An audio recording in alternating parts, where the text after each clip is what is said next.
नमस्कार दोस्तों, आज की इस वीडियो में हम कंगुआ मूवी को एक्सप्लेन करने वाले हैं जो कि हाल ही में रिलीज हुई है। अगर अभी तक आप लोग इस मूवी को नहीं देखे हैं तो जाकर पहले सिनेमा घरों में देखिए, उसके बाद आप लोग हमारे इस वीडियो को देखना। तो चलिए वीडियो को शुरू करते हैं स्पॉइलर वार्निंग के साथ। तो कहानी की शुरुआत रूस के एक रिसर्च हेडक्वार्टर से होती है, जहाँ पर हम एक खास लड़के को देखते हैं जिनका नाम जेटा होता है। जेटा के पास कुछ खास दिव्य शक्तियाँ है और इसी वजह से रूस के वैज्ञानिक उसके दिमाग को छेड़छाड़ करने की कोशिश कर रहे हैं। लेकिन अचानक जेटा वहां से भागने की कोशिश करता है और वो भागने में सफल भी हो जाते हैं, लेकिन उसके पीछे पूरा हेडक्वार्टर लग जाता है और हर तरफ बस एक ही हड़कंप मचा रहता है जेटा को पकड़ने का। इसके बाद कहानी शिफ्ट होती है गोवा में, जहाँ हम एक शख्स फ्रांसिस को देखते हैं। फ्रांसिस को कहा जाए तो वो एक बाउंटी हंटर है जिसका काम है पैसे लेकर अपराधियों को पकड़ना, खास तौर पर ऐसे अपराधियों को जो कि पुलिस पकड़ने में नाकाम होते हैं। फ्रांसिस का एक साथी भी है जिसका नाम बोल्ट है और वो दोनों मिलकर एक नए मिशन पर निकलते हैं। इस बार उन्हें एक बड़े अपराधी डिसूजा को पकड़ने का काम मिलता है और इसके लिए उन्हें 5 लाख का इनाम मिलने वाले हैं। फ्रांसिस और बोल्ट अपनी चालाकी से डिसूजा को पकड़ लेते हैं और जब उसे पुलिस कमिश्नर के पास ले जा रहे होते हैं तो अब कहानी में एंट्री होती है एंजेला की। एंजेला भी एक बाउंड्री हंटर है जो पैसे लेकर अपराधियों को पकड़ने का काम करती है। यहाँ पर हमें पता चलता है कि 1 साल पहले फ्रांसिस और एंजेलिका का रिलेशनशिप था, लेकिन किसी वजह से उनका ब्रेकअप हो गया। अब दोनों अपने अपने रास्ते चल रहे हैं और एक दूसरे के काम में टांग अड़ाना उनका शौक बन चुका है। इसके बाद कमिश्नर इन दोनों को एक खतरनाक मिशन फिर से देता है। इस बार उन्हें एक ताकतवर आदमी जीतू को पकड़ना है और उन दोनों को कमिश्नर बताते हैं कि जीतू से खतरनाक उसका भाई है। इसीलिए फ्रांसिस और बोल्ट को चेतावनी भी दी जाती है कि जीतू को किसी भी तरह का नुकसान नहीं होना चाहिए, वरना उसका भाई उसे छोड़ेगा नहीं। कई कोशिश के बाद फ्रांसिस और बोल्ट को जीतू को बारे में पता चल जाता है और वो समुद्र के किनारे एक टेंट में छुपा हुआ है। फ्रांसिस और बोल्ट उन्हें पकड़ने के लिए जाते हैं, लेकिन वहाँ पर एक झड़प हो जाती है और गलती से जीतू को गोली लग जाती है जिससे उसकी मौत हो जाती है। उन्हें लगता है कि किसी ने उसे मारते हुए नहीं देखा है और वे दोनों वहाँ से चुपचाप निकलने का सोचता है, लेकिन तभी वे देखते हैं कि जेटा वहाँ पर खड़ा होकर उन दोनों को देख रहा है और उसने जीतू की हत्या होते हुए भी देख लिया है। फ्रांसिस और बोल्ट को लगता है कि शायद जेटा को कुछ भी पता नहीं चला होगा और वे दोनों वहां से चुपचाप निकल जाते हैं। लेकिन अगले दिन एंजेला को इस घटना के बारे में पता चलता है, एंजेला जो खुद जीतू को पकड़ने के मिशन पर थी। फिर हम देखते हैं कि जेटा एंजल के पास है और अब जेटा फ्रांसिस और बोल्ट का स्केच बना रही है क्योंकि जेटा ने उन्हें हत्या करते हुए देख लिया था। जैसे ही फ्रांसिस को यह पता चलता है कि जेटा उनका स्केच बना रहा है, फ्रांसिस और बोल्ट दोनों मिलकर उसे पकड़ने के लिए दौड़ पड़ते हैं और जेटा को पकड़कर भागने लगते हैं। भागते भागते जेटा की तबीयत खराब हो जाती है। फिर हम देखते हैं कि जेटा को फ्रांसिस और बोल्ट दोनों मिलकर हॉस्पिटल ले जाते हैं। वहाँ डॉक्टर उन्हें बताते हैं कि जेटा की मानसिक स्थिति काफी खराब है। इसके बाद वे उसे अपने घर ले आते हैं। फ्रांसिस के घर पहुँचने के बाद से ही कुछ अजीब होने लगता है। फ्रांसिस को ऐसा महसूस होता है कि जैसे उसने जेटा को पहले कहीं देखा है, पर उसे समझ नहीं आता है कि उसने कहाँ पर इसको देखा है। फिर हम देखते हैं कि थोड़ी देर में जेटा भी फ्रांसिस के पास आता है, जैसे उसे कुछ कहना है। एक दिन फ्रांसिस को पता चलता है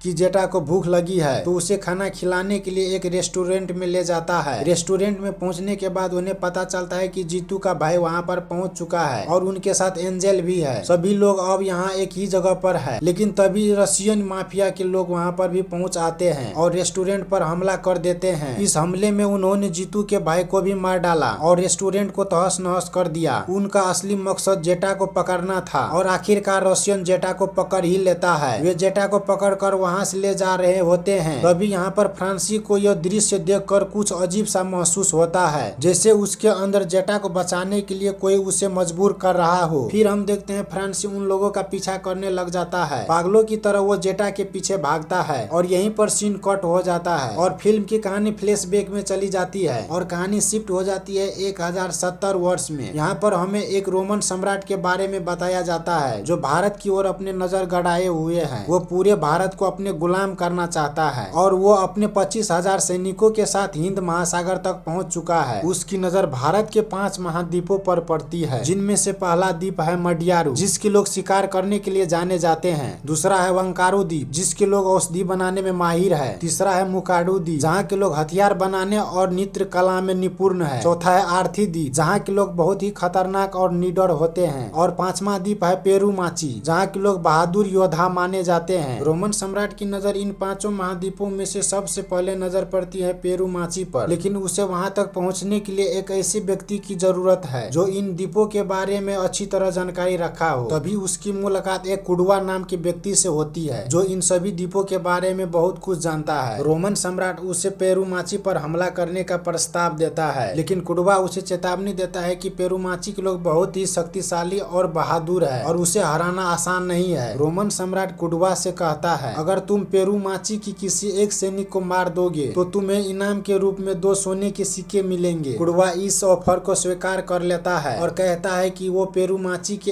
एक से सैनिकों को मारेगा और उनके हाथ काटकर सम्राट के पास लाएगा। फिर सीन चेंज होता है और हम देखते हैं कुडवा पेरूमाची के सरदार से मिलता है और कहता है कि रोमन सम्राट को ना बनाने के लिए सैनिक की आवश्यकता है और इसके बदले में उन्हें सोने देंगे। सरदार उसकी बात मान लेता है और अपने 100 सैनिक को भेज देता है। कुडवा उन सैनिकों को जंगल के रास्ते से ले जाता है और धोखे से उन सभी को मार डालता है। फिर वो उनके कटे हुए हाथ लेकर रोमन सम्राट के पास लौटता है, जहाँ उसे 2 से सोने का सिक्का इनाम के तौर पे मिलता है। कुडवा का लालच अब और भी बढ़ जाता है। वो फिर से पेरूमाची के सरदार के पास जाता है और कहता है कि रोमन सम्राट उसके काम से बहुत ही खुश है, अब और भी सैनिकों की जरूरत है। इस पर सरदार 1 से सैनिक को भेजने के लिए तैयार हो जाता है। कुडवा फिर से उन्हें जंगल के रास्ते से ले जाता है। बीच रास्ते में कुडवा और उसके लोग अचानक से रुक जाते हैं, लेकिन इस बार रास्ते में रुकते ही उसे पता चल जाता है कि उसके साथ धोखा हुआ है। तभी पता चलता है कि जिन 100 सैनिकों को कुडवा ने मारा था, उनमें से एक सैनिक बच गया था। उसने अपने साथियों को मरते हुए देखा और सारा सच कंगवा को जाकर बता दिया। तब कंगवा की एंट्री होती है और कुडवा के पीछे जितने भी सैनिक होते हैं वो सारे जंगल में बाहर आ जाते हैं। इसके बाद गंगवा और कुडवा के बीच बहुत ही जबरदस्त लड़ाई होती है, जिसमें कंगवा उसके सभी सैनिकों को मार गिराता है। कुडवा को बाद में पेरूमाची के सामने लाया जाता है, जहाँ पर उसे उसकी गद्दारी की सजा दी जाती है। सभी लोगों के सामने उसे जिंदा जला दिया जाता है और वहाँ पर हम कुडवा की पत्नी और उसके बेटे पूर्वा को भी देखते हैं। कुडवा की पत्नी अपने पति के साथ आग में कूदकर अपनी जान दे देती है, क्योंकि पेरूमाची के लोग उसके पूरे परिवार को मारना चाहते थे, लेकिन कंगवा इस फैसले के खिलाफ होते हैं। कंगवा ने कुडवा की पत्नी से वादा किया था कि वह पूर्वा की रक्षा करेगा और उसे अपने बेटे की तरह रखेगा। पेरूमाची के लोग पूर्वा को मारना चाहते थे, लेकिन कंगवा के कहने पर उसे छोड़ दिया। उधर जब रोमन सम्राट को कुडवा की मौत की खबर मिलती है तो वो मदद के लिए आर्थी द्वीप के सरदार उदारा के पास पहुंचता है। पेरूमाची और आर्थी द्वीप के बीच दुश्मनी थी, इसलिए उदारा रोमन सम्राट की मदद करने के लिए तैयार हो जाता है। अब रोमन सम्राट के पास 25,000 सैनिक और आर्थी द्वीप के खतरनाक लोग भी है, जिससे उन्हें लगता है कि इस बार वे पेरूमाची को खत्म कर देगा। फिर सीन चेंज होता है और हम देखते हैं जब पेरूमाची के सैनिक निहत्थे होते हैं तब आर्थी द्वीप के लोग उन पर हमला कर देते हैं। जैसे ही कंगवा को यह खबर मिलती है वह उनके सामना करने के लिए पहुंचता है। भले उनके पास कोई हथियार नहीं था, फिर भी वह आर्थी द्वीप के लोगों से बहादुरी के साथ लड़ता है। इसी दौरान वह पूर्वा से कहता है कि वह उसका हथियार लेकर आए। पूर्वा कंगवा का हथियार लेने के लिए जाता है, लेकिन जब वह लौटता है तो कुछ ऐसा होता है जिसकी किसी ने कल्पना भी नहीं की थी। पूर्वा कंगवा को पेट में तलवार घोंप देता है और फिर जंगल के रास्ते से भाग जाता है। कंगवा गंभीर रूप से घायल हो जाता है, लेकिन वह फिर भी बहादुर के साथ लड़ता रहता है। यहाँ मैं आप लोगों को बता दूं कि उदारा के 3 बेटे होते हैं, जिनमें से कंगवा 2 बेटे को मार गिराता है। इसके बाद पूर्वा भागकर वापस पेरूमाची पहुंचता है, जहाँ लोग अब उस पर बेहद नाराज होते हैं और उसे मारना चाहते हैं, लेकिन कंगवा उसे बताते हैं कि उसने पूर्वा की माँ से उसकी रक्षा करने का वादा किया था और वो अपनी आखिरी सांस तक उसे बचाएगा। फिर हमें वहाँ पर यह भी पता चलता है कि उदारा जल्द ही पेरूमाची पर बहुत ही ताकत के साथ हमला करने वाले हैं। पेरूमाची के लोग चाहते हैं कि पूर्वा को घने जंगल में भेज दिया जाए ताकि वह वहाँ से वापस न आ सके, लेकिन कंगवा कहता है कि अगर पूर्वा को जंगल में भेजा गया तो वह भी उसके साथ जाएगा,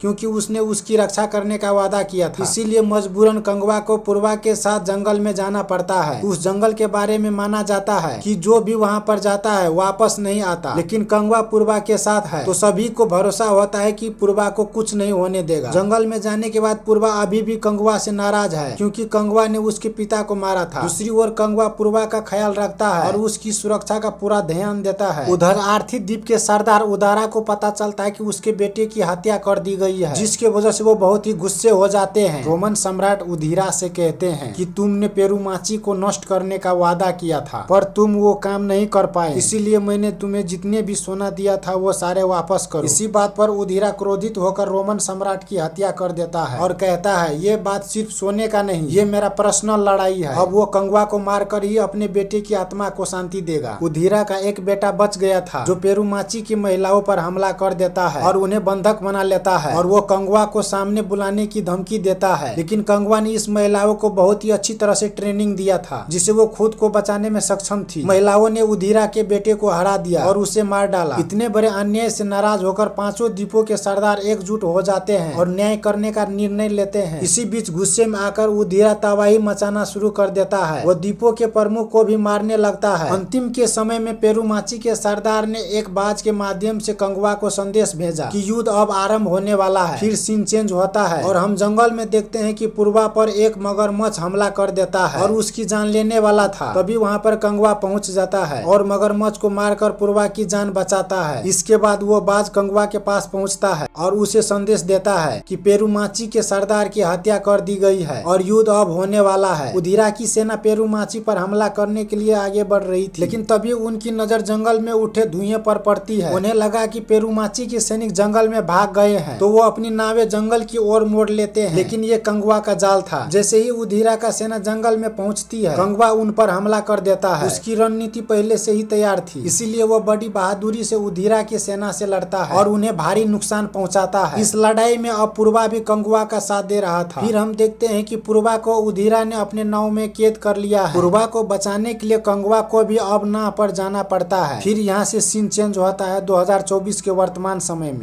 जहाँ पर हम रूसी माफिया को देखते हैं जो एक विमान को यूरोप देश में ले जाने की कोशिश कर रहे थे, लेकिन तभी वहाँ पर फ्रांसिस आ जाता है और एक जोरदार लड़ाई शुरू हो जाती है और फ्रांसिस को एक गोली लग जाती है, लेकिन फिर भी वो हार मानने वाले में से नहीं था। दूसरी तरफ फ्लैशबैक में हमें दिखाया गया है कि उधीरा ने पूर्वा को नाव से नीचे फेंक दिया था जहाँ सांप उस पर हमला करने के लिए तैयार थे। तभी कंगवा वहाँ पर पहुँचता है और पूर्वा को रस्सी से खींचने की कोशिश करता है, जिस कारण से कंगवा को बहुत सारा चोट लग जाते हैं, लेकिन वो पूर्वा को बचाने के लिए पूरी जान लगा देता है। पूर्वा यह सब देखकर समझ जाता है कि हम पर आने वाली मुसीबत अपनी जान पर ले रहा है। आखिरकार पूर्वा अपने बलिदान का निर्णय लेता है और कहता है अगर मैं नहीं बचा तो कम से कम हमारा एक वंश तो सुरक्षित रहेगा। इसके बाद वो रस्सी को काटकर खुद को सांपों के बीच गिर पड़ता है। यह दृश्य देखने के बाद कंगवा बहुत ही गुस्से में हो जाता है और उधीरा को खत्म कर देता है। फिर सीन चेंज होता है और कहानी हमें फिर से प्रेजेंट में ले आती है। फिर हम देखते हैं फ्रांसी अपने दुश्मनों को मुकाबला करके उन्हें मार गिराया और जेटा को सुरक्षित कर लिया। कहानी में एक और रहस्यमय सीन आती है जिसमें खुलासा होता है कि कंगवा ने हर जन्म में पूर्वा की रक्षा करने का संकल्प लिया था, क्योंकि इस जन्म में वह उसे नहीं बचा पाया था। फिल्म के अंत में पता चलता है कि उधीरा का एक और बेटा है जिसका नाम रक्तानसन है। रक्तानसन उधीरा की दासी से पैदा हुआ था, इसीलिए उसे बेटे का दर्जा कभी नहीं मिला। रक्तान ने ठान लिया कि वो तब भी कुर्सी पर बैठेगा जब वह अपने पिता की हत्या का बदला लेगा। इसके साथ ही कहानी में एक और खुलासा होता है कि रक्तान असल में सूर्या का भाई कार्थी है। फिर कहानी हमें प्रेजेंट में ले आती है और हम देखते हैं कि कार्थी की तरह रशियन माफिया में जो डॉन है वही जेटा को पकड़ने के लिए अपने आदमियों को भेजा है, क्योंकि उसे पिछले जन्म के बारे में पता चल गया है कि मैं रक्तानसन हूं। पर अभी तक फ्रांसिस को कंगवा के बारे में कुछ भी याद नहीं आया है। बस उसे जेटा से बहुत सारी अटैचमेंट है और वो उसे किसी तरह से प्रोटेक्ट करना चाहता है। और ये मूवी यहीं पर खत्म हो जाती है। तो इस मूवी का एक्सप्लेनेशन आप लोगों का कैसा लगा कमेंट में जरूर बताइएगा। फिर मिलते हैं हम किसी और वीडियो में किसी और मूवी के साथ। तब तक के लिए खुश रहिए, मस्त रहिए। जय श्री राम।